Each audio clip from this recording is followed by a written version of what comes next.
Good evening everyone. तो आज का जो हमारा टॉपिक है वो है कंसंट्रेशन टर्म्स। ठीक है, तो इसमें हम कई सारी कंसंट्रेशन टर्म्स को स्टडी करेंगे। जैसे कि हमने पढ़ा है, जैसे हम परसेंटेज डब्ल्यू निकालते हैं या फिर परसेंटेज वी निकालते हैं।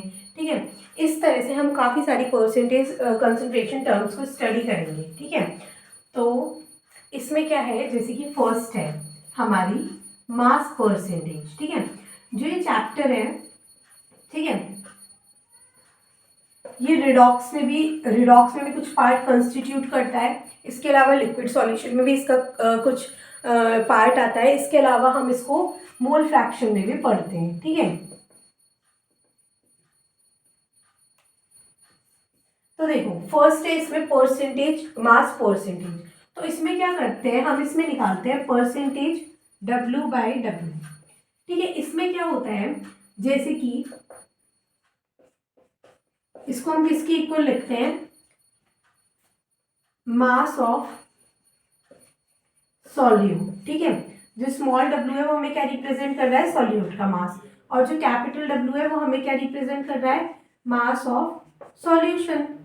ठीक है, और ये दोनों ही मास हम अभी केजी में लेके चल रहे हैं। ठीक है, और क्योंकि हम इसमें परसेंट निकाल रहे हैं तो हम इसको 100 से मल्टीप्लाई कर देते हैं। इसमें भी काफ़ी सारे क्वेश्चन हमारी जैम, नेट, गेट,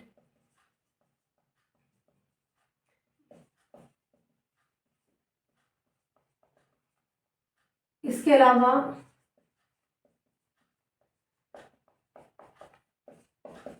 इन सभी एग्जाम्स में ये बहुत ही ज़्यादा इम्पॉर्टेंट है।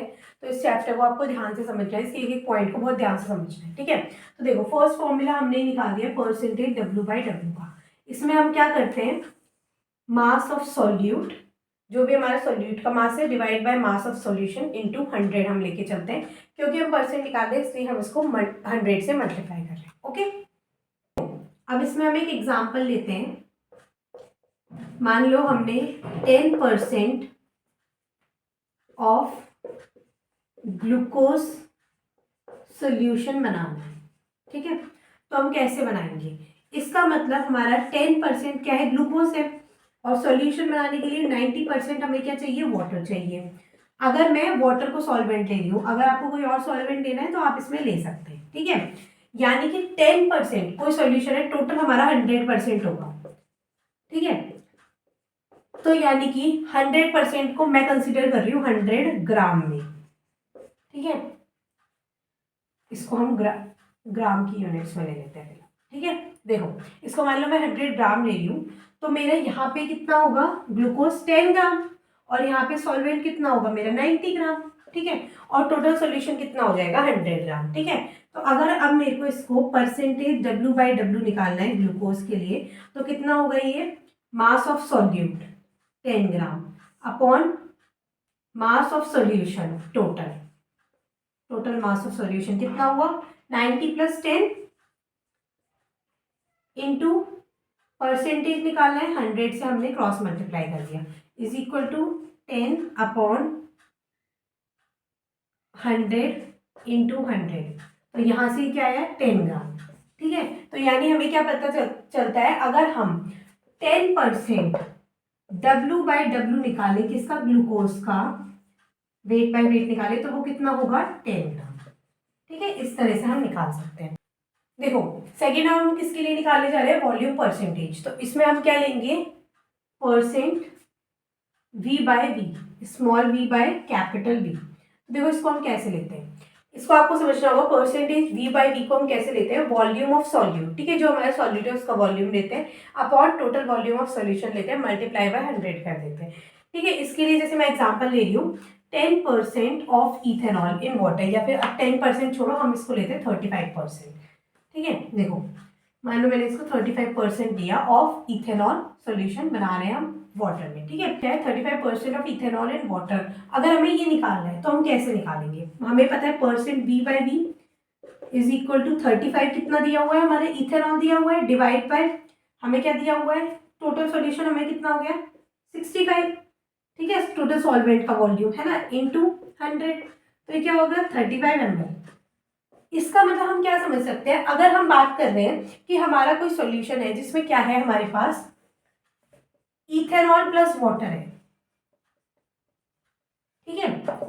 और ये सॉल्यूशन का 35% V/V है, किसके लिए? इथेनॉल के लिए, ठीक है। तो इसका मतलब यहाँ पे अगर H2O का 65 ml, अगर ये टोटल सॉल्यूशन 100 ml का है, तो यानी कि 35% V/V होने का मतलब इथेनॉल का यहाँ पे 35 ml का सॉल्यूशन होगा, और वाटर का यहाँ पे 100 - 35 = 65 ml का सॉल्यूशन होगा। ओके, अब हमारा नेक्स्ट टॉपिक है मास बाय वॉल्यूम परसेंटेज। इसमें हम क्या लेते हैं? परसेंट। देखो, मास बाय वॉल्यूम, यानी कि ऊपर मैं क्या लिखूंगी? मास को मैंने स्मॉल w से रिप्रेजेंट किया है अपॉन जो भी हम डिनोमिनेटर में नोट कर रहे हैं, ठीक है, उसको हम कैपिटल से ही डिनोट करेंगे क्योंकि वो हमारा टोटल को रिप्रेजेंट करता है, ठीक है। तो मास बाय वॉल्यूम परसेंटेज ले रहे हैं, तो हमारा percent W by capital V। तो ये क्या है? हमारा मास ऑफ कॉम्पोनेंट, ठीक है। इसमें वैसे कॉम्पोनेंट है ना, हम सॉल्यूट की ही बात करते हैं, ठीक है। Divide by total volume of solution, ठीक है। इस तरह से हमने लिया। इसके बाद हम क्या करते हैं? इसको मल्टीप्लाई बाय 100 करते हैं, तो ये हमारा होता है परसेंट W बाय V का कंपोजिशन, ठीक है। इसमें हम क्या कर रहे हैं? मास ऑफ कंपोनेंट ले रहे हैं, टोटल वॉल्यूम ऑफ सॉल्यूशन ले रहे हैं, मल्टीप्लाई बाय 100 कर रहे हैं। अब एक और टॉपिक होते हैं, 2 पॉइंट्स होते हैं, पार्ट्स पर मिलियन, पार्ट्स पर मिलियन। इसको देखो हम क्या किस टाइम पे यूज करते हैं। कई बार क्या होता है, हम हमारी कैलकुलेशन करते हैं, कैलकुलेशन करने के बाद हमारा जैसे हमारी आंसर आया, मान लो 10⁻6 में आ गया, तो हम इसको ना ऐसे नहीं लिखते। इसको ऐसे लिखने की जगह ना हम इसको पीपीएम की फॉर्म में लिख देते हैं, ठीक है, या फिर पीवीएम की सॉरी पीपीपी की फॉर्म में लिख देते हैं, ठीक है। इस तरह से हम लिख देते हैं। तो देखो इसको हम कैसे समझेंगे? देखो, number of parts of component, ठीक है, upon total number of parts of all components, ठीक है, जितने भी कंपोनेंट्स हैं वो सारे, इनटू 10⁻6। अब देखो इसमें क्या होता है, हम इसको कोई पर्टिकुलरली वॉल्यूम के लिए नहीं निकाल रहे हैं, हम इसको पर्टिकुलरली कोई वेट के लिए नहीं निकाल रहे। मतलब इसमें हम क्या कर रहे हैं? कोई भी चीज हो, आपका वेट भी हो सकता है, वॉल्यूम भी हो सकता है, मोल फ्रैक्शन, कुछ भी हो, कोई भी चीज हो, उसके कितने पार्ट्स हैं आपके। जैसे कि मैंने मान लो मास के लिए ले लिया, तो मास कितना है? टोटल का मास कितना है? इंटू 10⁻6। इसमें ही है। जैसे वहां पे हम क्या कर रहे थे? जैसे परसेंट W बाई W निकाल रहे थे, तो हमारा क्या था? वेट ऑफ सॉल्यूट, है ना, upon weight of total weight, ठीक है, इंटू 100। ये था हमारा 100। बस कुछ भी नहीं किया है, इधर हम वेट ले रहे हैं। वेट की जगह यहाँ पे अगर हमारा कोई भी कंपोनेंट हो, चाहे वो वॉल्यूम हो, चाहे वो हमारा मतलब कि वेट हो, चाहे वो हमारा मास हो, चाहे वो हमारा मोलर मास हो, किसी भी तरह का कंपोनेंट हो, बस यहाँ पे हमने परसेंटेज निकालने की जगह हमने इसको 10⁻6 से मल्टीप्लाई कर दिया, तो ये हमारा क्या हो जाएगा? पार्ट्स पर मिलियन। और अगर यही मैं इसको ले लूँ पार्ट्स पर बिलियन, तो ये क्या है? Number of parts of component upon total number of parts of all component into 10⁹, ठीक है। ये मेरा क्या हो जाता है? पार्ट्स पर बिलियन की फॉर्म में आ जाता है, ठीक है। तो इसको आपको समझना है, पार्ट्स पर मिलियन हो गए, पार्ट्स पर बिलियन हो गए। जैसे कि ना मैं एग्जांपल बताती हूँ, जैसे कि ना हम क्या करते हैं? फ्रीक्वेंसी कैलकुलेट करते हैं, ठीक है। यहाँ समझाती हूँ मैं, ठीक है। इसको मैं इसका एक एप्लीकेशन बता रही हूँ जस्ट, ठीक है। जब हम क्या करते हैं ना, एक फ्रीक्वेंसी कैलकुलेट करते हैं, तो हमारी जो फ्रीक्वेंसी आती है वो हर्ट्ज की फॉर्म में आती है, ठीक है। जबकि हमारा जो डिवाइस होता है उसकी ना फ्रीक्वेंसी बहुत ज़्यादा होती है। आपको पता है एक पूरा डिवाइस है, उसकी फ्रीक्वेंसी बहुत ही ज़्यादा होगी, तो इसकी फ्रीक्वेंसी होती है मेगाहर्ट्ज की फॉर्म में, ठीक है, इस तरह से। तो क्या होता है, यहाँ पे जो हमारा आंसर आता है वो किस में आता है? पीपीएम में आता है, जब हम इसको कैलकुलेट करते हैं। क्योंकि ये क्या हो गया? 1 हर्ट्ज से ले ली मान लो, और 1 मेगाहर्ट्ज किसके बराबर होती है? 10⁻6 6 हर्ट्ज की इक्वल होती है, इज इक्वल टू पीपीएम। तो अब हम इसको ऊपर ले जाएंगे ना, तो हर्ट्ज से हर्ट्ज कैंसिल हो जाएगा, वैल्यू 10⁻6 आ जाएगी, और 10⁻6 ही हमारा पीपीएम को डिनोट करता है, ठीक है। तो इस तरह से हम इसको समझ सकते हैं, okay. Yes, so our next topic is mole fraction. देखो, मोल फ्रैक्शन को ना हम इस तरह से डिनोट करते हैं, ये एक्स ही है, बस इसको हम थोड़ा सा इस तरह से बनाते हैं, इसको ऐसे बनाते हैं, ठीक है। मैं इसको ऐसे बनाती हूँ, आप जिस तरह से बनाते हो बना लेना, ठीक है। तो ये मेरा डिनोशन हो गया मोल फ्रैक्शन के लिए। देखो, मोल फ्रैक्शन क्या होता है? मोल फ्रैक्शन को हम कैसे डिफाइन करते हैं? Is equal to moles of solute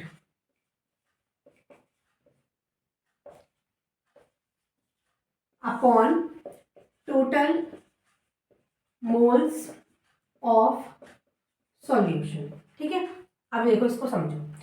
मान लो मैं कोई भी सॉल्यूट है मेरा ए, ठीक है, उसका मोल फ्रैक्शन निकालना है तो मुझे एक्स से निकालना है। ठीक है, तो ये किसके बराबर होगा? उस सॉल्यूट के मोल्स के N A upon total moles of solution.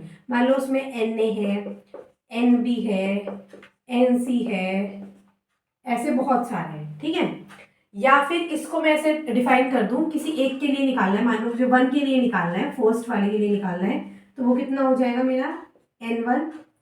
तो उसमें जितने भी इसके कंपोनेंट्स हैं उन सबके जितने भी टोटल मोल्स हैं उनको हम ऐड कर देंगे। ठीक है, इस तरह से हम निकाल सकते हैं। तो इसको मैं कैसे निकाल सकती हूँ? मान लो मुझे x1 निकालना है तो क्या होगा? N1 upon total n। ठीक है, टोटल मोल्स इसके इक्वल होगा। तो ये हो गया मेरा मोल फ्रैक्शन निकालने का तरीका। इसके बाद आपको ये याद रखना है, ये जो टोटल मोल्स होते हैं, सॉरी टोटल मोल फ्रैक्शन होता है x1 प्लस, इसको ऐसे लिखोगे x1 x2 या फिर x3 x4। ठीक है, ये जो भी होगा इसका सम हमेशा 1 के इक्वल आता है। तो आपको ये याद रखना है कि जो मेरा मोल फ्रैक्शन है उसका जो सम होता है वो 1 के इक्वल होता है। ठीक है, ये याद रखना है। तो ये हो गया आपका मोल फ्रैक्शन। ठीक है, 7th पॉइंट है मेरा मोलैरिटी। इसको हम बोलते हैं बड़ी माँ। ठीक है, तो मोलैरिटी को हम कैपिटल M से डिनोट करते हैं। देखो एक और चीज होती है मोलैरिटी। ठीक है, इसको हम स्मॉल m से डिनोट करते हैं। आपको कंफ्यूज नहीं होना है, दोनों बिल्कुल अलग है। ये बड़ी माँ है, छोटी माँ है। ठीक है, तो पहले मोलैरिटी की बात करते हैं। ठीक है, बड़ी माँ की है ना। तो देखो इसको क्या है, मोलैरिटी होती है N/V, है ना। देखो N/V यानी कि moles of solute upon volume of solution. देखो अब इसको ध्यान से समझना। मान लो कि मुझे मोलैरिटी निकालनी है। ठीक है, कोई भी सॉल्यूट है, मान लो मेरा, मैंने ये इस तरह से लिया, ये मेरा सॉल्यूशन है, इसमें मैंने ए डाल दिया। ठीक है, तो मोल्स ऑफ सॉल्यूट मेरे Na हो गए अपॉन वॉल्यूम ऑफ सॉल्यूशन मेरा क्या हो गया? V। ठीक है, इस तरह से मेरे को लेके चलना है इसको ml में इनटू 1000। ये हो गया आपका मोलैरिटी का फॉर्मूला। ठीक है, अब बात करते हैं, एक और टर्म होती है यहाँ पे, क्या होती है? नॉर्मैलिटी। देखो नॉर्मैलिटी क्या होती है। ठीक है, अब नॉर्मैलिटी को हम डिनोट करते हैं कैपिटल N से। ठीक है, अगर हम इस मोलैरिटी को n फैक्टर से मल्टीप्लाई कर दें तो मेरी आ जाती है नॉर्मैलिटी। अब आप बोलोगे n फैक्टर क्या होता है? ठीक है, अब आता है। ठीक है, देखो जैसे कि बात करते हैं, फैक्टर को हम दो चीजों के लिए निकालते हैं। एक होता है हमारा एसिड्स के लिए कैलकुलेट होता है, एक होता है हमारा बेसिस के लिए कैलकुलेट। ठीक है, मान लो मैं बात कर रही हूँ CH, मान लो बात करते हैं बेसिस में NaOH की। ठीक है, और एसिड में बात कर रहे हैं HCl की। तो मेरा डिसोसिएट होगा H प्लस और Cl माइनस में। तो यहाँ मेरा n फैक्टर कितने H प्लस दिए इसने? 1। तो n फैक्टर मेरा 1 हो गया। ये मेरा डिसोसिएट होगा Na प्लस और OH माइनस में, तो मेरा n फैक्टर यहाँ 1 हो गया। ठीक है, मान लो मैं बात करती हूँ यहाँ H2SO4 की, तो ये क्या देता है? 2H प्लस SO4 2 माइनस, तो यहाँ मेरा n फैक्टर कितना हो गया? 2। अब मैं बात करती हूँ COH का whole twice, Ca plus 2 OH minus, तो यहाँ मेरा n फैक्टर कितना हो गया? 2। यानी कि हमारा n फैक्टर हम कैसे डिफाइन कर सकते हैं? बेसिस के लिए नंबर ऑफ OH माइनस, कितने OH माइनस कोई बेस दे रहा है, वो तो हमारा हो गया n फैक्टर बेसिस के लिए। और एसिड के लिए क्या होता है? कितने नंबर ऑफ H प्लस ये डोनेट कर रहा है। देखो नेक्स्ट टॉपिक है हमारा मोलैरिटी। हमारी छोटी माँ है, मोलैरिटी बड़ी माँ है। ठीक है, हमको इन दोनों को कंपेयर करते हुए चलना है। देखो मोलैरिटी किसके इक्वल होती है? Sorry, moles of solute upon mass of solution in kg। आप kg नहीं लो तो मल्टीप्लाई बाय 1000 कर देना, मैं kg लेके चल रही हूँ। ठीक है, देखो इन दोनों में डिफरेंस बहुत अच्छे से समझ लेना, क्योंकि हमारे पेपर में ना क्वेश्चन ऐसे ही दिया जाता है, कभी वो मोलारिटी दे देता है, कभी वो मोलारिटी दे देता है, ठीक है, और वो ऐसे ही लिख देता है, मान लो 0.01 मोलर सॉल्यूशन है, ठीक है, और मान लो आपको दे दिया कि 0.1 मोलर सॉल्यूशन है। तो हम ना इन दोनों में ना काफ़ी कंफ्यूज होते हैं कि किस तरह से हम इनको डिफ्रेंशिएट करें, हमें ये चीज़ समझ में नहीं आती, ठीक है। तो इसको ही, इससे ही बचने के लिए हमें क्या करना है, हमें ये समझना है कि मोलैरिटी और मोलारिटी में डिफरेंस क्या होता है। तो देखो, आपकी मोलैरिटी और मोलारिटी दोनों में न्यूमरेटर सेम है, moles of solute, moles of solute. Molarity में क्या होता है कि मास ऑफ सॉल्यूशन आ जाता है, जबकि मोलैरिटी में क्या होता है, वॉल्यूम ऑफ सॉल्यूशन आ जाता है, ठीक है।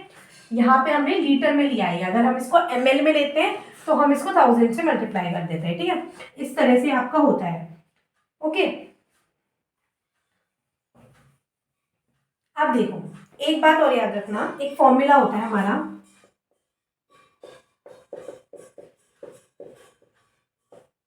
ठीक है, ये हमारी मोलैरिटी है और ये हमारी वॉल्यूम है, ठीक है।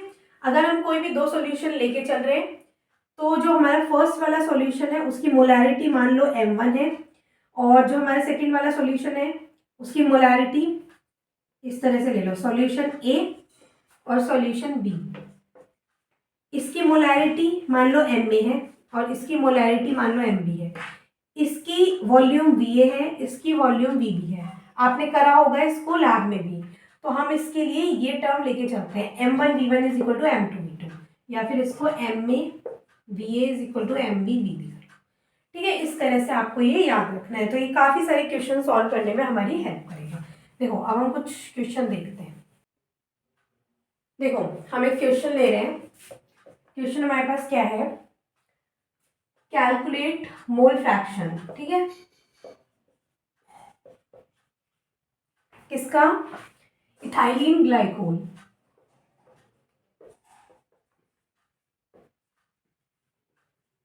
ठीक है। हमें कैलकुलेट करना है इन a solution containing 20% of C2H6O2 by mass, ठीक है। देखो, पहली बात, इथाइलिन ग्लाइकॉल का हमारा फॉर्मूला ये होता है, ठीक है, ये आपको याद रखना है, क्योंकि एग्जाम में हमें ये समझ में नहीं आता कि जैसे हमें क्वेश्चन इस तरह से दे दिया तो हमें ये समझ में नहीं आता कि हमें इसका फॉर्मूला क्या होता है, ठीक है, तो हमें इसमें प्रॉब्लम हो जाती है। तो आपको याद रखना है इथाइलिन ग्लाइकॉल का फॉर्मूला ये होता है। अब देखो, अगर ये 20% ऑफ इतने बाय मास दे रखा है, यानी कि ये किसकी दे रखी है, परसेंटेज W/W की दे रखी है, तो हमने कैलकुलेट करना सिखाया था कि 20 बाय टोटल हमारा 100 ही होगा, इंटू आप 100 कर दो तो ये 20 ग्राम आ जाएगा, ठीक है। तो यानी कि ये कितना है, 20 ग्राम हमें दे रखा है, गिवन वेट है ये हमारा, ठीक है। इसको मैं भी हटा दूंगी, ठीक है। अब देखो, हमें क्या कैलकुलेट करना है, मोल फ्रैक्शन। मोल फ्रैक्शन मेरे को कैलकुलेट करना है, तो मेरे को पता है मोल फ्रैक्शन क्या होता है, नंबर ऑफ मोल्स किसके हमें कैलकुलेट करने, of ethylene glycol upon total number of moles of solution, ठीक है, total number of moles of solution. अब देखो, हम इसे कैसे कैलकुलेट करेंगे। देखो, इथाइलिन ग्लाइकोल का हमें कैलकुलेट करना है, तो सबसे पहले हम moles of number of moles of ethylene glycol निकाल लें। तो इसके मोल्स क्या होंगे, given mass upon total mass. तो गिवन मास मेरा कितना है, 20 है, अपॉन टोटल मास मुझे कैलकुलेट करना है, तो वो कितना होगा, 12 इंटू कार्बन कितने हैं मेरे 2, प्लस हाइड्रोजन कितने हैं 6, हाइड्रोजन का मास कितना होता है 1 होता है, ठीक है, प्लस ऑक्सीजन का मास होता है 16 इंटू 2, तो ये मेरा कितना हो गया 20 upon 12 two 24 plus 6 plus 32 is equal to 20 upon 62, ठीक है। तो इसको हम कैलकुलेट करेंगे,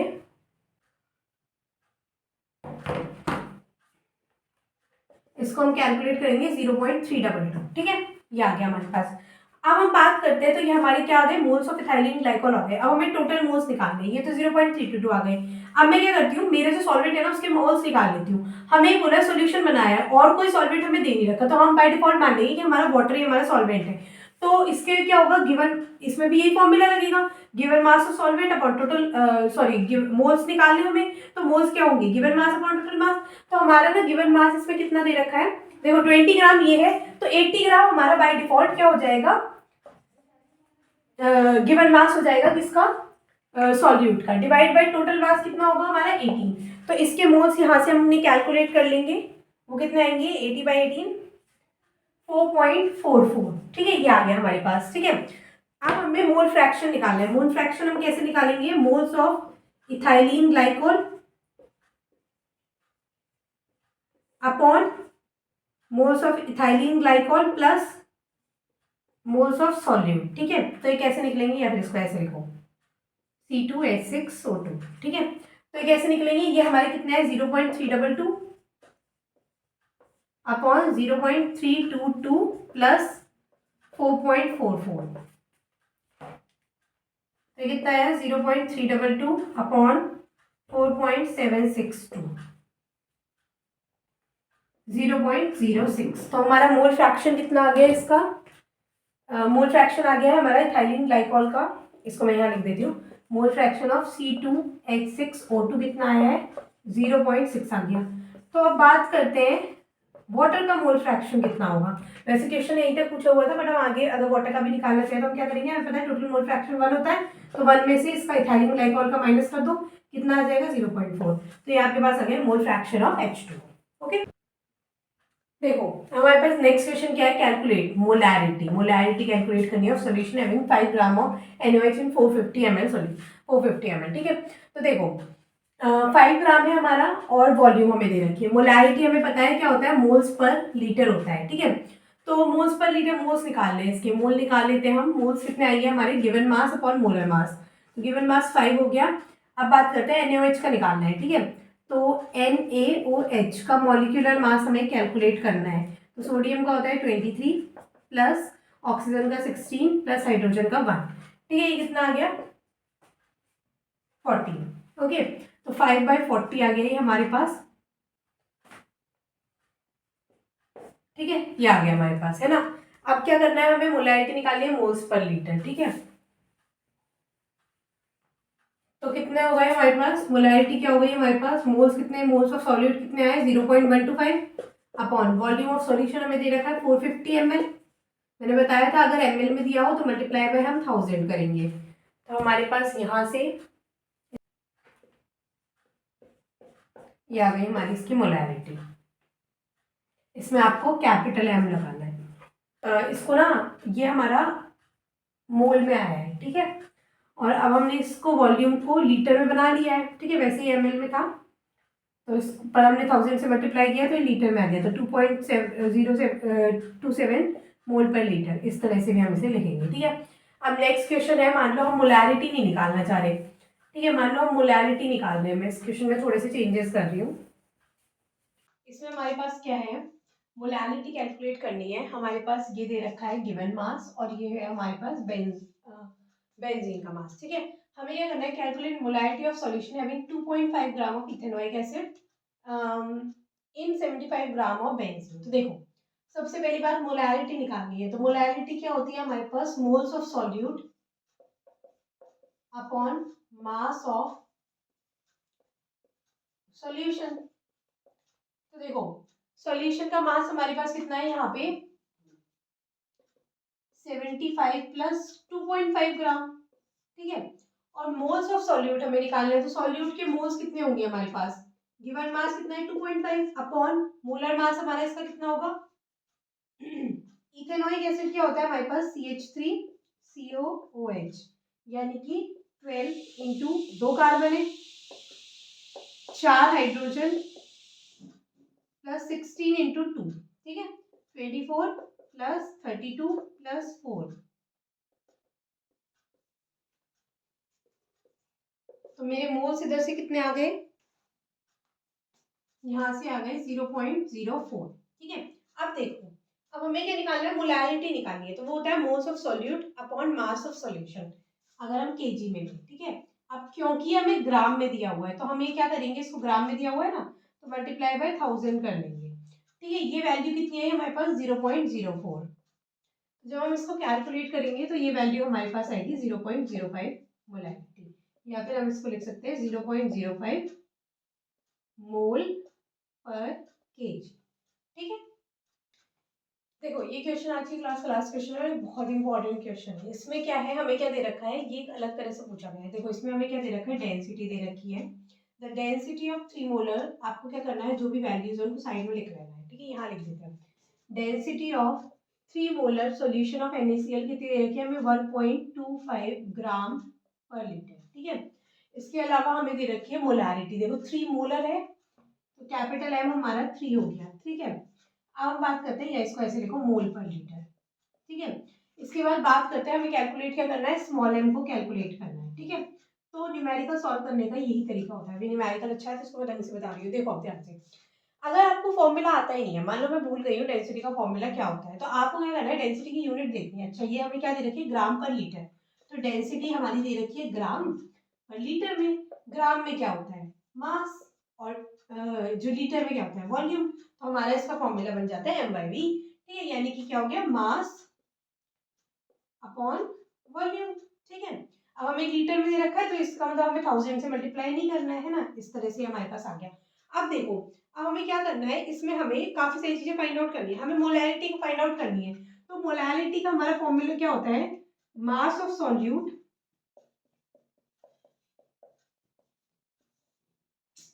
moles of solute upon mass of solution. ठीक है, केजी। अब देखो इसमें हमारे पास क्या है, देखो क्या क्या चीज हमें दे रखी है और क्या क्या हमें चाहिए। सबसे पहले है ना, हमें सॉल्यूशन का मास निकालना है। तो हमें यहाँ पे कहीं भी सॉल्यूशन का मास हमें दिख भी नहीं रहा है कि हम कैसे निकालेंगे। ठीक है, लेकिन हमें एक चीज दिख रही है कि डेंसिटी ऑफ सॉल्यूशन हमें प्रोवाइडेड है। तो डेंसिटी ऑफ सॉल्यूशन, फिर तो कोई प्रॉब्लम ही नहीं है। डेंसिटी ऑफ सॉल्यूशन क्या होता है, मास बाय वॉल्यूम, और हमें क्या निकालना है, मास ही निकालना है। अगर डेंसिटी सॉल्यूशन की गिवन है तो ये मास ऑफ सॉल्यूशन होगा और ये वॉल्यूम ऑफ सॉल्यूशन होगा। ठीक है, इस तरह से हो गया, कितना है। अब हमारे पास यहाँ पे क्या है कि हमारे पास सॉल्यूशन का वॉल्यूम गिवन ही नहीं है।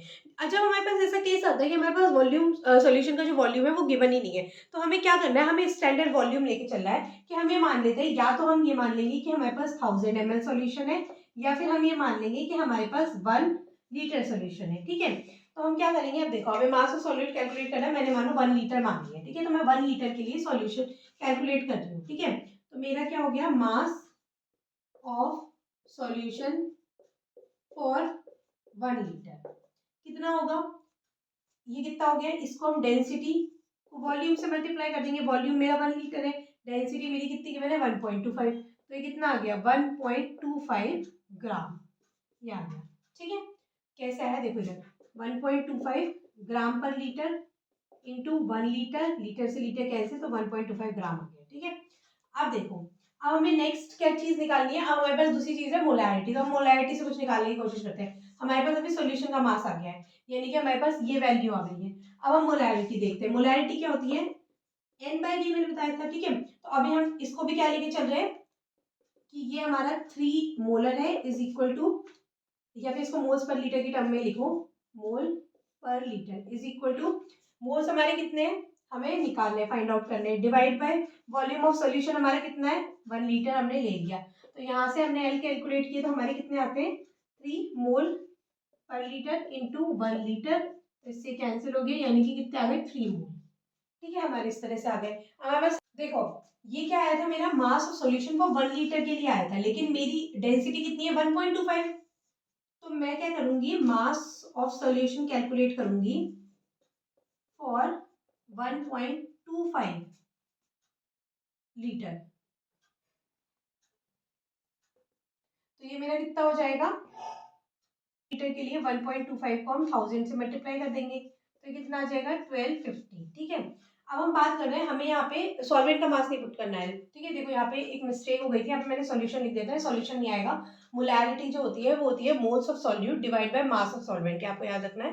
ठीक है, तो हमें क्या करना है, मास ऑफ सॉल्वेंट निकालना है। तो सॉल्वेंट का मास निकालने के लिए हमें क्या करना है कि सॉल्यूशन का मास है 1250 ग्राम। ठीक है, तो हमें, और सॉल्यूट का जो हमारा मास है वो कितना होगा, देखो सॉल्यूट का मास कितना होगा, हमारे पास क्या है NaCl है। देखो यहाँ करते हैं हम इसको, हमारे पास क्या है, NaCl है, तो इसका मास कैलकुलेट करते हैं। तो ये कितना होगा, 23 प्लस 35.5, तो ये कितना आ जाएगा,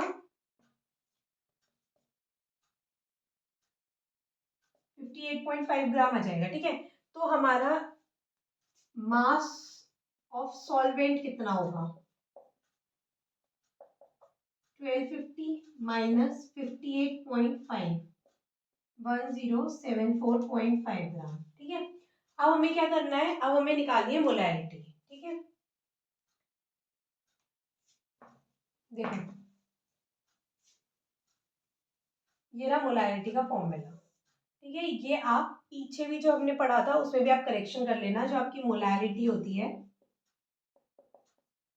वो किसकी इक्वल होती है, moles of solute divide by mass of solvent. ठीक है, इस क्वेश्चन से मैंने ये रियलाइज किया, एक्चुअली मैंने वहां पे ना सॉल्यूशन लिख दिया था, मेरे को ध्यान नहीं रहा था। ठीक है, ये सॉल्वेंट होगा।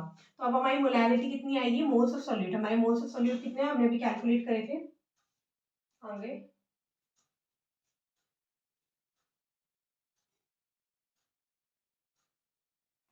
ओके, हमने अभी कैलकुलेट करे थे तो वो 3 मोल आ रहे थे। ठीक है, अपॉन 1074.5 इंटू, अब क्योंकि ये ग्राम में है तो हम 1000 से मल्टीप्लाई कर देंगे। ठीक है, तो हमारे पास इसकी वैल्यू कितनी आएगी कैलकुलेट करने के बाद, 0.79 मोल है। तो यहाँ पे हमारे इस चैप्टर के जितने भी न्यूमेरिकल्स हैं वो सारे फिनिश होते हैं।